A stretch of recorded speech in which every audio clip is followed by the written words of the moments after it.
I'm Sam Nicol, a Christ College journalism student, and I'm investigating New Zealand's gun licensing laws. With gun licensing laws being hot and somewhat controversial topic in recent times, and major changes about to come in this area, I have talked to Chris Graham and Hamish Wilson on the topic. Both of them are distinguished and knowledgeable in their chosen fields.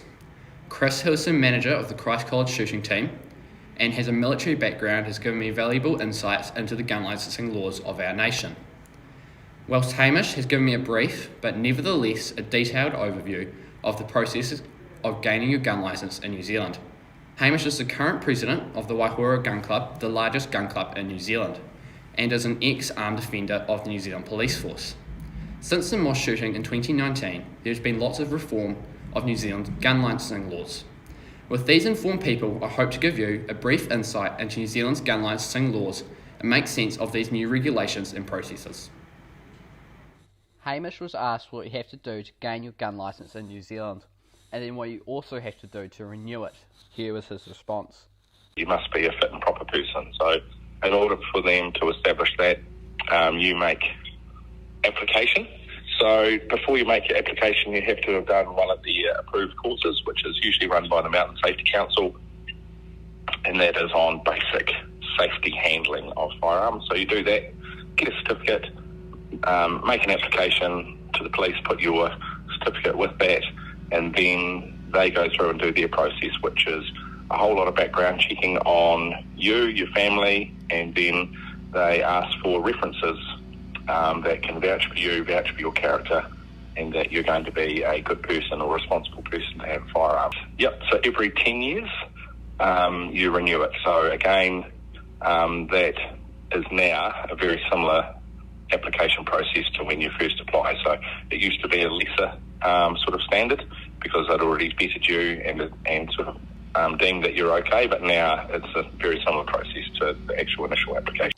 Chris and Hamish were both asked about what they thought about the licence process being given to the Firearms Safety Authority and not the New Zealand Police and the extra costs associated with this.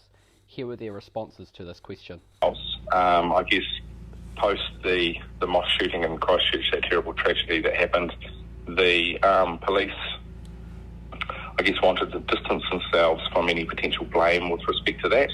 So then the Firearms Safety Authority was born out of a raft of new regulations and different changes in the law post that tragedy. So it is, for all intents and purposes, the same as the police. The people that were in charge of clubs and ranges or the firearms aspect that worked for the police are still working for the Firearms Safety Authority, but obviously it's under a different name, a different umbrella. The costs are actually, I think, quite reasonable with respect to the amount of time and effort and processing and everything that goes into the licensing. So, and I guess we're in a user pays world, so it's sort of fair that they recover those costs. I'm not sure the extra costs associated with licensing is being caused by the Firearms Safety Authority. I think it's pretty clear the New Zealand Police didn't resource firearms licensing adequately over the last few decades. So having a dedicated Firearms Safety Authority is a reasonably sensible approach, as they'll be resourced and costed and budgeted separately. The extra costs, well, we still don't know what those exactly will be. However, you would hope that they're not going to be sort of 10 times or even 5 times the current cost. There is a reasonable argument for saying that the person who uses the services should be paying for them. It just needs to be ensured that there's adequate checks and measures in place to ensure that there's not too many costs or too much padding in the process. Gun licensing laws have been somewhat controversial since the mosque shootings. Here was Chris's opinion on their adequacy. In my opinion, they are adequate as long as they are applied consistently and appropriately. They have the restrictions on who can have a license and the age and of that, and they also have a lot of rules around the type of firearms, the types of people who can safely be licensed to use them. Where they possibly could do with some improvement is not so much in the laws, but it's in the way that we manage firearms in the wider community. We're sort of putting a lot of emphasis on lawful citizens taking proper steps to be compliant with the law, where there's a reasonable sized group of citizens who are not complying, and there's a black market supply of firearms. There's ones that have been stolen and then sold onto the market, and there's other ones that seem to make their way into the country. That has nothing to do with the firearms laws per se, but it's to do with enforcement and adequate protection at the borders. How does the New Zealand Police ensure compliance with firearms licensing and storage regulations? Well, in the past, it's been when they've done the firearms licence, they've inspected your storage, your safe and your ammunition storage, and they've commented on it then. With the move to the New Zealand Firearms Safety Authority, that compliance will fall with them. I don't think there is any active measures where the New Zealand Police are working to ensure that people's storage facilities are adequately resourced or adequately set up, especially with the Firearms Safety Authority taking on primary responsibility for it. I'm however sure if your firearms aren't stored properly and they have to come into the house or they have to come and visit you and you're not storing them adequately, then there will be repercussions with that. Thanks to Chris and Hamish for their valued insights into NZ's gun licensing laws. It has been a great overview of the process. Now it is up to you listeners to make up your mind. Do you think New Zealand's gun licensing laws are adequate?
Hello and welcome to this podcast, The Newsroom. I am Ben Campbell. Dead space, a waste of money, exciting. This is great for Christchurch. These are only some of the responses I was given when I asked the public about the Christchurch's new $683 million stadium Te Kaha.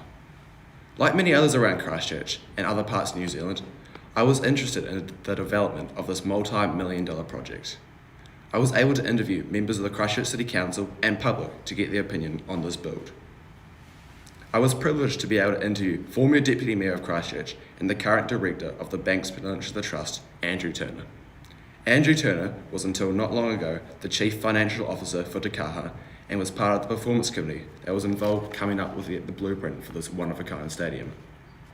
Thank you for joining us on The Newsroom, and let's find out what the people of Christchurch think about this impressive new stadium, which has sparked a range of opinions and excitement among the public and city officials alike.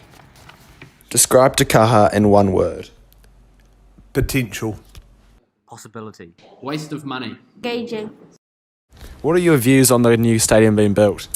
I really like the idea of having a new stadium. It's the Orange Theory Stadium's too small and too far out for most people. While it's a massive amount of money, it's just replacing what was done in the earthquake. So I'm not against it, and I think it's a big ticket item, but I think it's ultimately useful.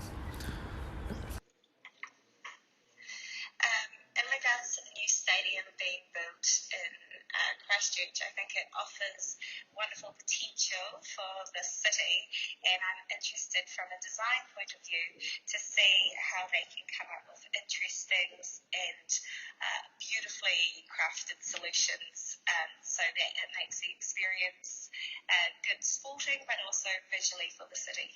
I think it's great to see Christchurch regenerating and have a place where people can meet. Sports are a wonderful way of gathering people together.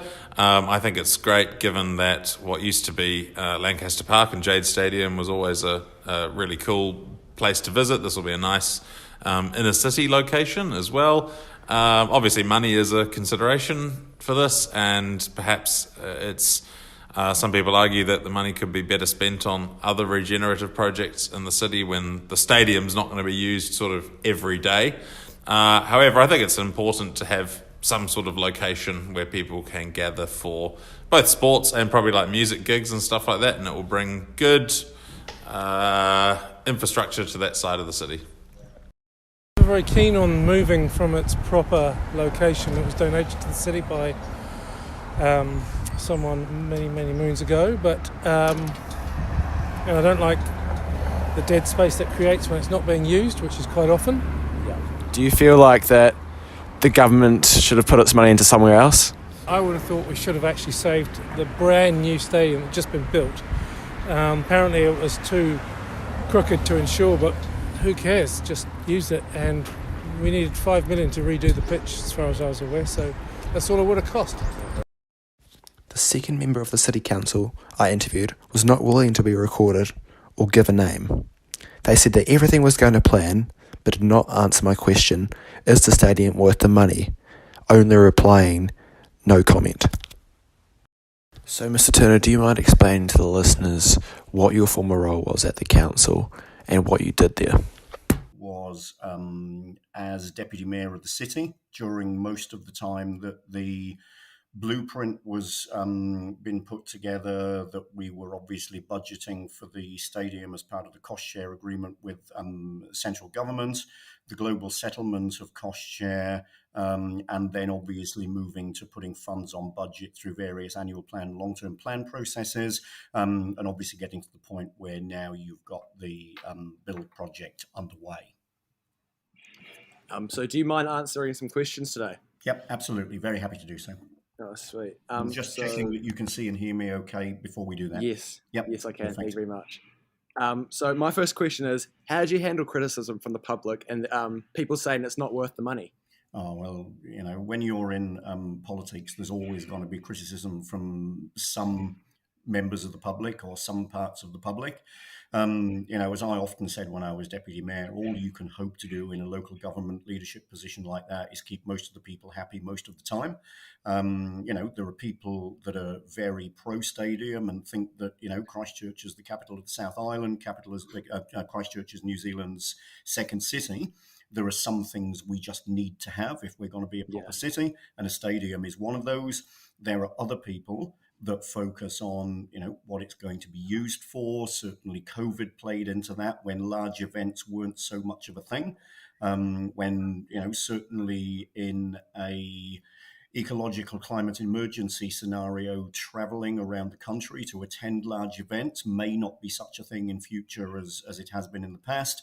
And certainly exactly as we are doing now, conversing, joining meetings, joining events, even large events online could well be the way of the future rather than, gathering 30 or 40,000 people together in a venue. So there are some strong arguments in favour of the stadium, and there are some strong arguments against. I mean, this is largely political. There are certainly some people that would upweight the environmental concerns, pouring all of that concrete and building something that requires both content and spectators to travel. And if you upweight the environmental and ecological concerns, you would be concerned at doing that. Equally, there are others that would upweight the economic impact. And if you've got 25 or 30,000 people attending an event in Christchurch, many of whom have travelled from out of town, that's bringing significant economic uplift to the city. There are others that would say, if you're spending those number of millions of dollars on a stadium, imagine what you could get if you spent that same quantum on housing or on other interventions that bring about social impact. You would get far greater social impact than you ever would if you were building a stadium. All right, thank you. Next question. How did you come up with the benefits of Te Kaha, and how did you describe them to the government for funding for the stadium? So it was always well known from the blueprint days that a stadium was a part of the blueprint, and it really comes back to the comments that I made about, if Christchurch is going to be serious about being New Zealand's second city, being serious about being the capital of the South Island, there are just some bits of kit that we need to have, and a stadium is one of them. The stadium was part of a suite of anchor projects. So the library, Turango was one of those. The Metro Sports Facility, Parakiore is one of those. There are a number of anchor projects that were part of the government's blueprint for the rebuild of the city. A stadium was a big part of that. So convincing government was never going to be the difficulty. Convincing government to put in the fair share of funding certainly was, and the 2017 election was when the National Party had offered, I think it was an additional 120 million, whereas Labour put up 300 million in the end, much of which was for the stadium. That really was the funding that closed the gap that allowed the thing to be built. Prior to that, there had been a lot of talk about, building a stadium, and there had been contractual arrangements through the cost-sharing agreement, but there had always been a funding shortfall, and the funding shortfall was always on the government side. But in my view, there was never a need to convince the government about the need, but there was a need to convince the government and make sure that government closed the gap in the funding requirement. Sweet. All right. And, did you have to be more precautious since Christchurch is on a fault line and has a history with earthquakes? And has this affected the building time? The construction is obviously to a design which is compliant for a facility of that size to be built in an earthquake zone. Christchurch, of course, informed changes to the Building Act. And, from a building security and stability point of view, there are some good reasons why you would build to that standard. But also from a public confidence point of view, there's a need for that building to be built to that standard. I mean, you may be aware that there were some suggestions and some considerations about a repair at Lancaster Park. Yes, yeah. And there were a number of reasons that couldn't happen, some of which were structural, but certainly there were some big public confidence considerations around that as well. Public confidence is always going to be far greater going into a brand new building which has been built to 100% of the new code and is more than fit for purpose than there ever would have been going into a repaired stadium, which may not have achieved 100% of code, and even if it was capable of being repaired to that standard, and it certainly wasn't, the public confidence probably wouldn't have been there because it was a repair of a badly damaged building. So, yeah, I mean, the new building, absolutely fit for purpose, absolutely built to the building code, signed off, designed through proper processes, signed off through proper processes, high level of public confidence that it will be able to accommodate that number of people very safely. Last question. I interviewed a couple of members of the public, and they said it's no difference to Forsyth Bar. What are some breaking points that differentiate Te Kaha from Forsyth Bar? Yeah, so I mean, the acoustics for a start. There's been some commentary around the acoustic values at Forsyth Bar, both within the stadium and also leakage of sound outside of the stadium, causing noise pollution to the surrounding areas. A lot of thought has been put into that for Te Kaha, the acoustics internally, and certainly design features that prevent that amount of noise pollution coming outside of the stadium. That plays into consenting for events there, particularly concerts as well. And, if we're putting this number of millions of dollars into a facility, we need it to be used for as wide a range of events as it possibly can be, and we need it to be used as frequently as possible. So, we don't want to be running into consenting difficulties because of noise regulations and noise pollution into the surrounding area. So that's certainly one. A lot of work also for Te Kaha has been put into light ingress and the health of the grass pitch, so that the grass grows well and grows healthily in that environment. And again, a huge amount of research was done before any design features were locked down around turf health and turf management. And some of that was informed by what hadn't worked so well at Forsyth Bar. So they're just a couple of examples, and there could well be more. Yeah. Right. Thank you very much for your time today, Mr. Turner. That's Really all right. appreciate it. All right. So, is 683 million too much? What is your opinion? Thank you for listening.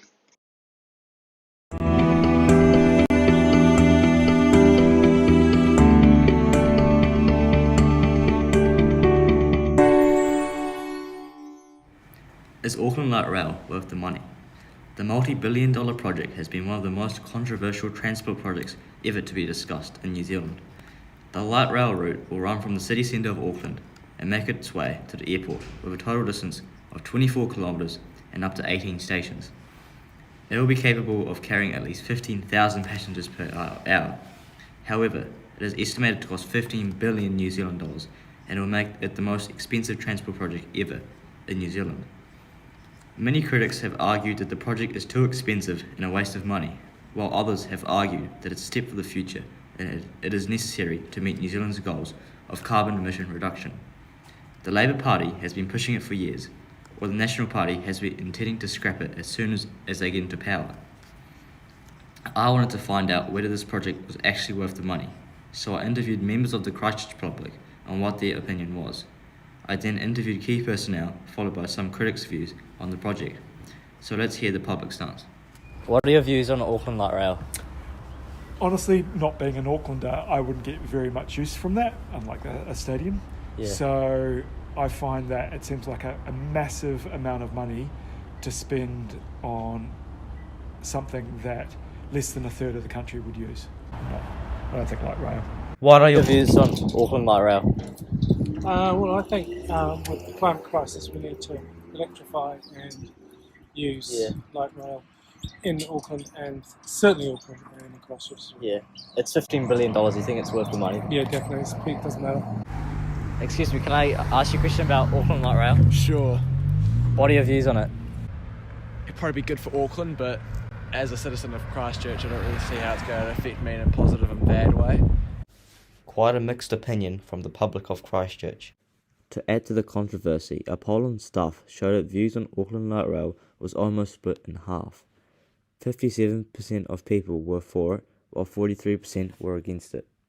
Next we have the Communications and Engagement Manager of Auckland Light Rail, Jen Scott, and here's her opinion. Light Rail, we do have a growing city, and this provides a really great future-proofing opportunity, not just for the transport, but also for the housing. So it creates opportunity for people to get where they need to get to, which includes study, it includes workplaces, it includes lifestyle opportunities. So, like, for example, Mangere is a community in South Auckland that at the moment it takes about 80 minutes to get into the city centre. Yeah. So it's 80 on 2 or 3 buses, because those buses are sat within traffic. Yeah. So they don't have a congestion-free option to get into the city. So therefore, there's not a reliable time for them to get to work or university or any other opportunity that they're looking to have. So if we provide a congestion-free option, like a light rail, that is not impeded at all by traffic, it is completely reliable and frequent, you know you're going to be in the city in 35 minutes every time. Yeah. There's not ever going to be a time that it's going to be 80 minutes or an hour and a half, depending on the traffic conditions. That really changes your whole life and your ability to commit to study, your ability to commit to work opportunities, and be able to get out there and do the activities or have the lifestyle you want to have. It really changes the game. I think it's like $15 billion. How is this worth the cost? Yes, we are hung up on costs in New Zealand. I don't know why, why, because realistically, the cost of not doing anything is going to be substantially more, and the cost of living is only increasing for people at a singular level, at a household level. So in Mangere, for example, there are some households that have to own 4 cars.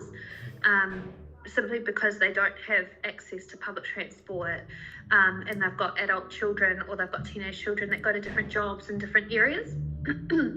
So the cost of that, a car, I think, is just owning a car for registration, petrol and things is like 15 or 16,000 a year per car, per household.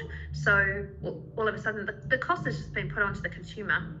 So if we don't invest in this as a country, we will pay for it ourselves. Yeah. Next we have Simeon Brown from the National Party. He was not available for an interview but has been recorded on One News. And the Minister of Transport today is going to be going and doing some soil testing on a business case which still hasn't been delivered for what I call light fail. As well as that, journalist Sam Stubbs has compared Auckland Light Rail to a Harry Potter fantasy. He claims it is time to wake up. Now we have Danielle from the Ministry of Transport to show her views on Auckland Light Rail. So why build light rail instead of like bus or some other form of transport? So we've looked at whether you could do it with buses, but that will essentially only kind of cover you for maybe 10 years. It's not going to last forever because of the amount of congestion. The city just can't take more buses. It's not going to be enough. So you've got to go to a bigger mode that can carry more people, which is why we're looking at light rail. Okay, yeah. And what benefits might it bring to like the area? So it should bring more housing. So we will use it as a way of encouraging more dense housing in areas along the route. And when you get new housing, you also get new spaces for communities, businesses are attracted in. So it will bring a lot of urban development benefits as well. And it should reduce our carbon footprint because we're going to be swapping lots of individual car journeys and taxi journeys and buses for kind of sticking everyone on a lower emissions mode. Yeah. So, would you agree that it's a good step for New Zealand environmentally and like step away from the car and other bad forms of transport? Yeah, it's definitely part of the move towards reducing our emissions from transport, because transport is, I think after agriculture, it might be the biggest emitting sector in New Zealand. Yeah. Right. So why is it the right time to build and not maybe a few years later? Or it's a good question. So actually, some people would say, why didn't we build it earlier? Been looking at it for quite a long time. Yeah. The longer we wait, the closer we get to the deadlines we've set ourselves to reduce our emissions. Yeah. So we're kind of just putting off the inevitable, and every day that you let more emissions happen, you're kind of just adding to global warming. So ministers are kind of due to make an investment decision or a decision on light rail next year. Let's see if they decide to go ahead. But, it's work that's been going on for quite a long time. And I think the emissions targets that the country has set are really kind of pushing people to realise we've got to get serious. Yeah, okay. And it costs about $15 billion, if I'm right. So why is it worth the cost? We do a thing called a benefit cost ratio, which helps you figure out if you get more benefits than the cost. Yeah. So that's part of the way that ministers make their decision. And that 15 billion is kind of a rough estimate that comes just at a very early business case stage. So that number's going to change. So depending on what scheme goes ahead, that number might look quite different. And I think a lot of members of the public don't realise just how expensive the services governments provide are. So that's why these individual schemes can get quite a lot of attention. But actually, if people realised how much all the things they use every day cost, I think they'd be quite blown away. Yeah. So what's happening now is... So, what do you think of this very controversial topic? Well, that's up for you to decide.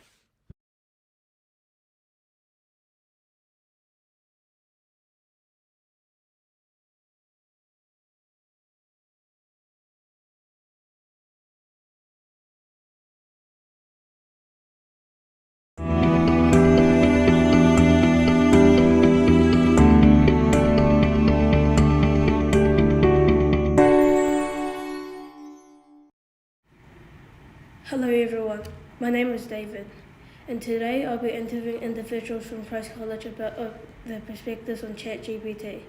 As we all know, in 2023, ChatGPT has been incredibly accessible, allowing anyone with basic internet to use remarkable capabilities.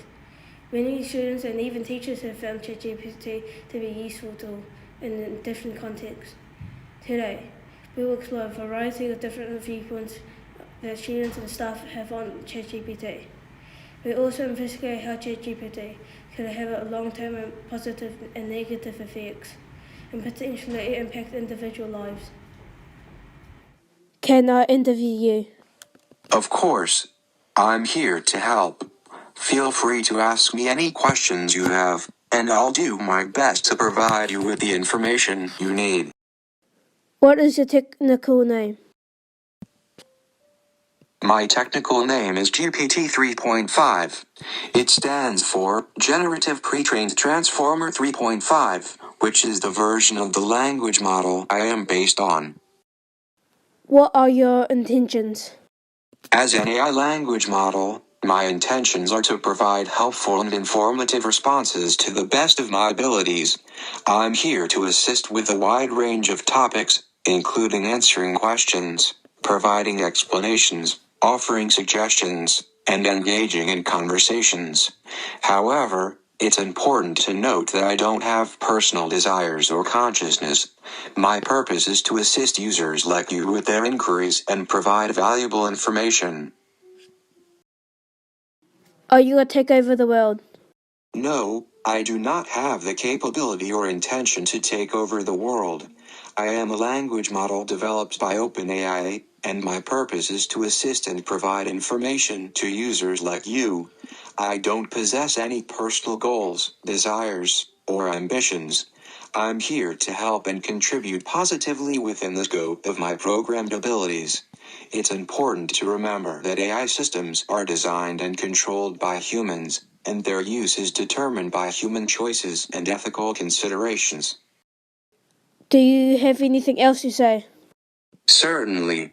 Is there a particular topic or question you would like me to provide more information on? I'm here to assist you with various subjects, such as science, technology, history, literature, and more. Just let me know what you're interested in, and I'll be glad to help. Why do you write long answers for a question? The length of my answers can vary depending on the complexity of the question and the amount of information needed to provide a comprehensive response. Sometimes, a question requires a detailed explanation or multiple points to address fully.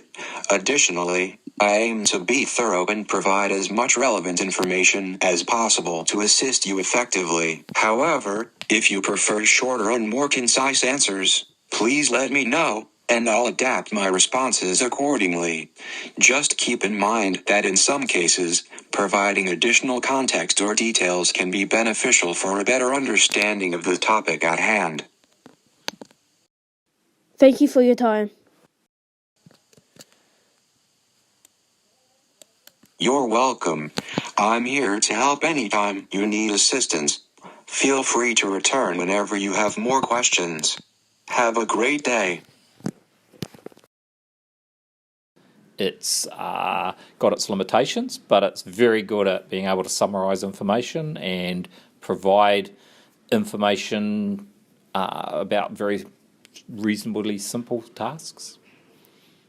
Do you think ChatGPT will take over the world? No, it won't take over the world because it's only a text-based system, all right? But I think it's certainly raised awareness about artificial intelligence. Do you think ChatGPT is a threat to your work? No, I think it's a tool that you can actually embrace and use very successfully. Thank you for your time, sir. It's all right. ChatGPT is a very useful source for school, but if you use it, teachers sometimes know, so that's not very handy. I think it shouldn't be banned, as it helps people learn, as they don't have to copy it, but they can just read it for ideas. Yeah, thank you very much. Thank you very much. Do you think ChatGPT will take over the world? Robots probably will. Like, yes, maybe. ChatGPT, yes. School won't be needed anymore because ChatGPT will take over. Do you think ChatGPT is a threat to your work? Affecting my work. To be honest, I haven't used it much at all, maybe. But yeah, no, it's pretty obvious if you use it. So at the moment, it's not really affecting people's work. Some people I know use it for math, but it's a little bit naughty. I think it's a great tool that you can use to help aid you in your learning. Do you think ChatGPT will take over the world? No. I think this because ChatGPT, for it to be created, there has to be someone to create it. So there will always be people smart enough to be able to control it and teach others. Do you think ChatGPT is a threat to your work? I think ChatGPT definitely can make us lazy and can definitely make us take shortcuts, but it can also help us and make us learn more. What do you think about ChatGPT? It's quite cool. But yeah, Do you think ChatGPT is going to take over the world? I don't think so. It's like quite powerful, but not that powerful. What do you mean by powerful? Well, it can make you says and it can do a lot of things for you, but it doesn't do that much that it's going to take over the world. Do you think ChatGPT is a threat to your work? Sorry, what did you say? Do you think ChatGPT is a threat to your work? Possibly in the future, but not anytime soon. Thank you for your time. Thanks. What do you think about ChatGPT? What do I think about ChatGPT? Yeah. Well, I think that it can be really useful, but it also can be really harmful, and it's something that's going to impact us for a long time. Why do you think it's harmful? I think it's harmful because it's a really smart AI and we don't know what it's capable of. Do you think ChatGPT is a threat to your work? I don't think it's a threat to my work, but I think I could use ChatGPT to I could use it to my disadvantage. I could use it to be harmful, but I don't think it's harmful itself, but it has the potential to be harmful. Yeah. Do you think ChatGPT is going to take over the world?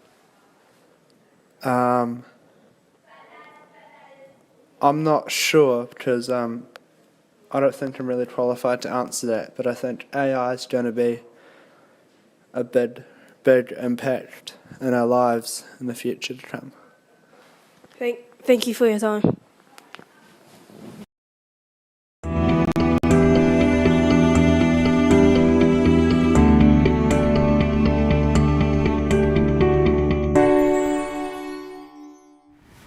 Hi, I am Fletcher Tapper, a student from Christ's College, and I have been interviewing people that are largely known for their smarts on the topic of freedom of speech versus hate speech. In these interviews, I have been asking questions to gain insight into this topic, as it is a highly contested area with many different opinions and viewpoints. There are many current issues and arguments around the matter today, since it is such a controversial topic. Hopefully, I can interest you in a captivating podcast. The first speaker will be Adam from the Free Speech Union. The second speaker will be Ms. Patterson from Christ College. And the third speaker will be Kate from the Disinformation Project. I am now introducing Adam from the Free Speech Union. What are the potential consequences of allowing unrestricted freedom of speech in society? So when you look throughout history, there is a reality that free speech is risky.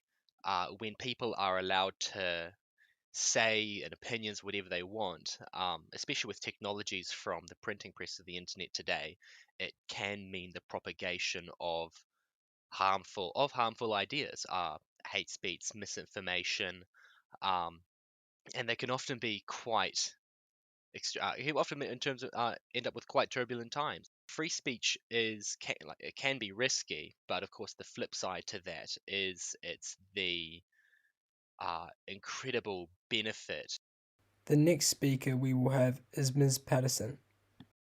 What are the potential consequences of allowing unrestricted freedom of speech in society?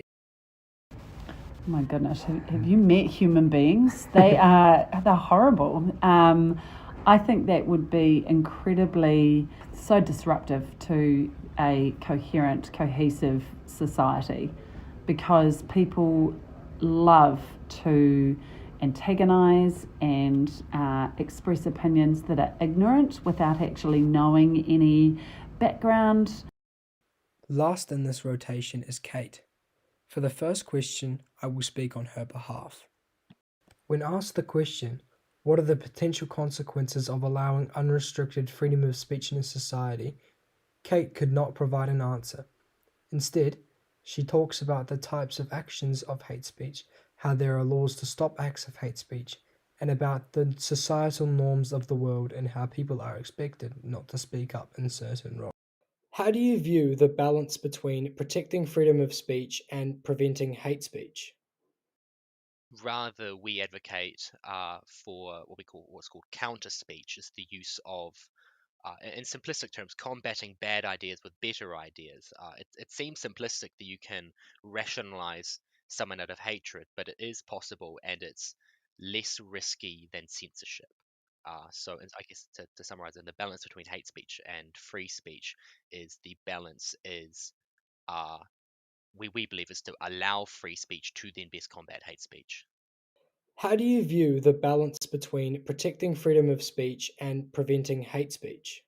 Protecting the rights of all individuals means that we have to protect the rights of people who have opinions that we don't agree with. So what is the difference? Can I abscond and say I don't know? How do you view the balance between protecting freedom of speech and preventing hate speech? Act of the free speech and the impact of the harm are both happening to people with the same lived experiences and the same access to power. But if that's not true, if the person doing the freely speaking language which is hateful towards a particular identity has a lot of power and a lot of impact and has lots of people who will listen to, right? So we need to think more about impact rather than intent. Censorship is not the answer, but having some nuance is. When contrasted, Adam, the first speaker, and Kate, the third speaker, have similar views about censorship, and they believe that censorship is not the answer, whereas Ms. Patterson has difficulty answering the question. How can society address the harmful effects of hate speech while respecting freedom of speech? Counter speech is the best way to combat hate, and along those lines is you can see like sort of strong community responses tend to be the best way as a society that we can combat hate. Who stands up and says, we reject this, this is not us. That is much more effective at sending the message that such hate doesn't belong in our community. How can society address the harmful effects of hate speech while respecting freedom of speech? I think it's that right to expect kindness from our fellow man. And I think that saying, look, is this moral? Is it moral? Does it, align with being a moral person? And if it doesn't, then don't say it. If we can educate people. I mean, these people who do have hate speech, it's come from somewhere. How can society address the harmful effects of hate speech while respecting freedom of speech? There are ways in which we can definitely do that. So one of the key ways is enabling there to be spaces in which people can safely talk about the impact of hate speech on them and their community without recrimination, without that being denied, without their experiences being underplayed. And also being able to call something hate that might not meet the legal grounding for hate speech, but from their experience, it felt like hate speech. So we need to have space for that lived experience to be listened to and heard. And the second and third speakers share a similar viewpoint about utilizing education and using education and community, whereas the first speaker, Adam, believes counter speech is more effective in addressing hate speech without compromising freedom of speech. When it comes to regulating hate speech, what role should the government play? Basically, a hands-off approach. The standard for hate, like for when the state should be able to intervene, needs to be really high. Basically, sort of if it's an incitement to imminent lawless action. Key emphasis on the action. Words can be harmful. Speech is powerful. You can build up and destroy people with it, but it's not violence. I mean, speech is not violence. And so when it's covering an opinion, like the holding of opinions and stuff like that, the state needs to back off. When it comes to regulating hate speech, what role should the government play? I think they have to. It doesn't sit well with me in terms of freedom of speech, but I honestly think people can't self-regulate. And yes, I think they do. It's not going to be popular. And but the people who are probably going to say, oh, that's not fair and you're impinging on my rights, the other people that want to do it are intertwined, and that's why they need to be regulated. When it comes to regulating hate speech, what role should the government play? So government in many ways needs to step back and listen to communities who are experiencing hate speech. So obviously where communities themselves gather data, because community members are more likely to be honest about what happened and describe in more detail and report to another. And the last speaker, Kate, had similar perspectives relating to the government stepping back, whereas Ms. Patterson believes that the government should be harsh to support people to self-regulate their speech. Do you think hate speech can contribute to social divisions or conflicts? Yes, definitely. It's like the free speech is a right, but it's also a responsibility. If you have the right to be able to speak your mind, and that means the right for other people to speak their mind, even when that might be hateful, that gives us a responsibility as a community to speak up against hate, to assert our values. And that's going in with sort of free speech being a risky thing, as hate is divisive. It's just that, again, the best way to combat it is with more speech, not censorship.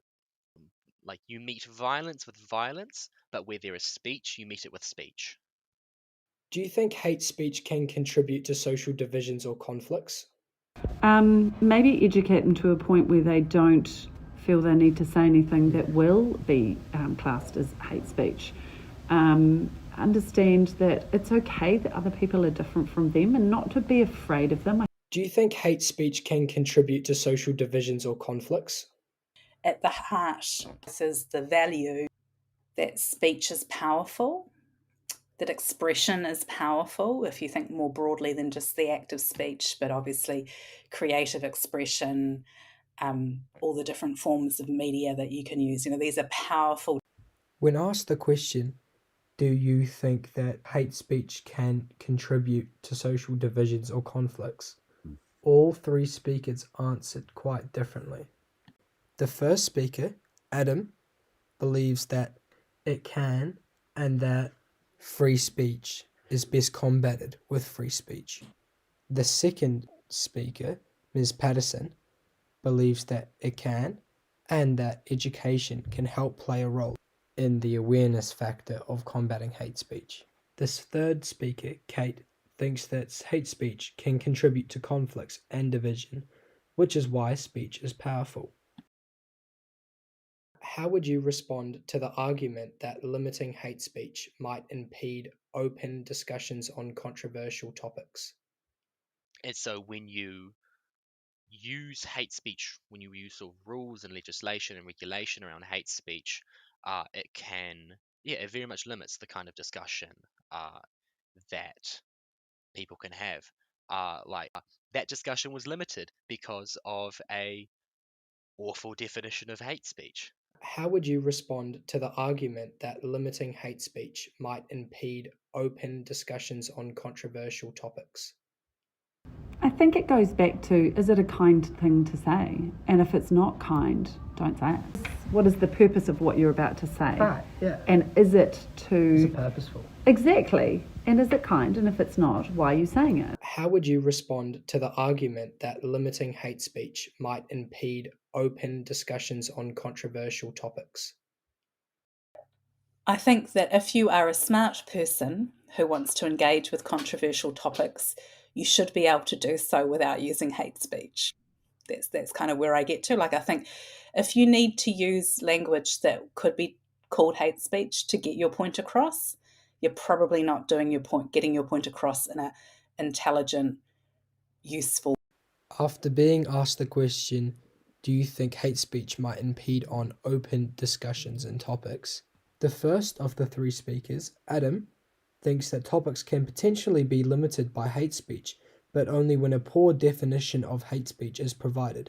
But Speaker 2, Ms. Patterson, and Speaker 3, Kate, agree on the fact that someone shouldn't be using hate speech, and if someone is using hate speech, it won't be a very effective conversation anyway. How can education and awareness play a role in combating hate speech? I mean, education is really important. I think education in particular about other people and groups. It's this counter speech thing, it's when you think of racism, sexism, and stuff like that. It's driven by a lack of understanding that other people are just like us. So know your enemy. When these racists and stuff, if they speak their mind, you can know what their lack of understanding, what their issues are, and then you can push back against that with better education. How can education and awareness play a role in combating hate speech? But I think it even goes back one step further at primary school with the well-being. If you're feeling okay in yourself, you will not want to then project onto other people. How can education and awareness play a role in combating hate speech? It's that thing of just having a bit more of a vibe about people's different lived experience. It was just like giving people opportunities to learn about what other people's experiences are is the most powerful thing. And so the more different things you can do, more sports teams you can be part of, more different groups and stuff that you can hang out with that are different from you. The first speaker, Adam, believes that counter speech and the understanding of other groups of people and that they are just like us help combat hate speech in terms of education, compared to the second speaker, Ms. Patterson, that thinks that if someone is okay in themselves, they will not project hate onto others. The last speaker, Kate, has the idea that experiences to do with people and activities can provide an education which helps in the role of combating hate speech. In conclusion, what future steps do you think the government or communities should take to find a balance between freedom of speech and hate speech? At its core, freedom of speech is a cultural value. If the laws protect, I think society, to better improve freedom of speech, we need to build a culture of tolerance. When we say tolerance, it means being able to allow people to hold these views so we can better combat them, even if their views are what we would consider tolerance. Being able to be open to discussion, being able to, society being more willing to counter ideas, not cancel them. In conclusion, what future steps do you think the government or communities should take to find a balance between freedom of speech and hate speech? I think having a conversation to start. I think calling people out on things that do put down other people's races, ethnicities, anything that is classified as hate speech. I think it's looking at scenarios and just seeing how ugly they can be, and knowing that this is some people's experience. In conclusion, what future steps do you think the government or communities should take to find a balance between freedom of speech and hate speech? Exploring really what their role is, like as in support. I think I see it more as supporting communities to express how speech works for them, and for communities to really have that support to step out and say, for us, this is the impact when people use this language on us. After being asked the question, what future steps do you think the government or communities should take to find a balance between freedom of speech and hate speech? Adam, the first speaker, believes that a culture of tolerance towards hate speech to then combat it with more counter speech is the way forward, rather than the second and third speakers, Ms. Patterson and Kate, who believe a society with support from others and being able to be flexible to the possible ways of hate speech which is occurring.